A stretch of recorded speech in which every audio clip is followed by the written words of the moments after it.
There's absolutely no history of breast cancer in my family on either side. I'm the first. So that became a big shock. It was also a massive shock that I was just 31 years old when I was first diagnosed.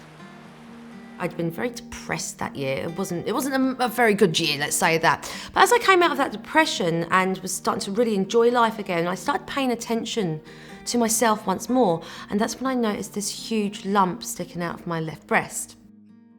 I was in the shower at the time and I literally just brushed my hand over it. And it was so big that I thought, that can't be cancer, that's ridiculous, and I'm only 31 years old. But I took myself off for a check at the local GP, and he sent me off for some other tests, and about 2 weeks later I got the phone call to give me the test results, and when they say to you, are you sitting down? That's when you know it's not going to be really good news. So, turned out that it was full-on, very hormonal dependent breast cancer. Not just one massive lump, but two, and they were joined together by another strand of cancer. And then a month after that, I had a full mastectomy and reconstruction. And a month after that, started chemotherapy, and then a month after that, lost my hair. I don't think there was a single moment in my 20s that I thought about breast cancer and the possibility of it happening to me.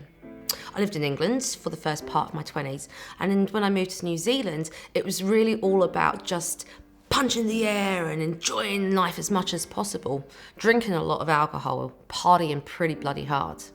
I had no idea about alcohol consumption leading to hormonal spikes. I had no idea how to check my breasts. I knew that you did something here, but I was too busy having a good time. After that first bout of cancer, I got to the point where I just needed to have a break and to pretend that nothing could possibly go wrong with me again. And unfortunately in 2011, I found another lump, and further tests revealed that that has actually now travelled through my lymph nodes to my liver. Secondary breast cancer in your liver is unfortunately non-curable. You can treat it and prolong life, but it's a terminal sickness. This is going to kill me. I've had my ovaries removed to slow down the feeding of hormones to the cancer. And right now I'm on a form of chemotherapy that doesn't give you hair loss, but does give you sort of strange, dry, discoloured skin. That's one of the many side effects. All of the things that come with being treated for breast cancer can be really alarming. I know this. Women, we look after our hair, we look after our nails. We love having long eyelashes. Some kinds of chemotherapy, you can lose your hair. But that's not forever. I lost my hair and everything else, and now look at this, it looks bloody great. I lost my left breast. And I have no nipple on this side, and this one is actually quite a difference in size to the other one, but they still look fantastic in a dress. I found my fiance, or rather he found me, after I had all of this done. He didn't know me before, and yet he still fell in love with me. He still asked me to marry him. I'm going to be wearing a backless wedding dress in 6 months' time, and the scar on my back from the muscle and skin that was taken to reconstruct this is going to be on show, because I'm bloody proud of it. Scars and hair loss and changes in breasts, it's not forever. You can always have a reconstruction, and even if you don't, the breasts do not make us the woman.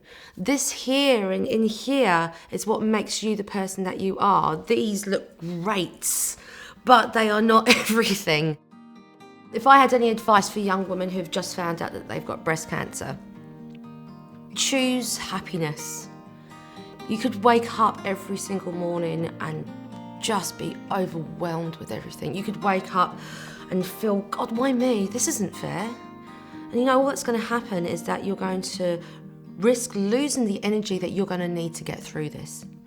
Don't be scared of going to go and get those test results. Don't be scared to go and get the test. Don't be scared of checking your breasts in the first place. Choose to be the best version of yourself that you can be. There's no time like the present to start.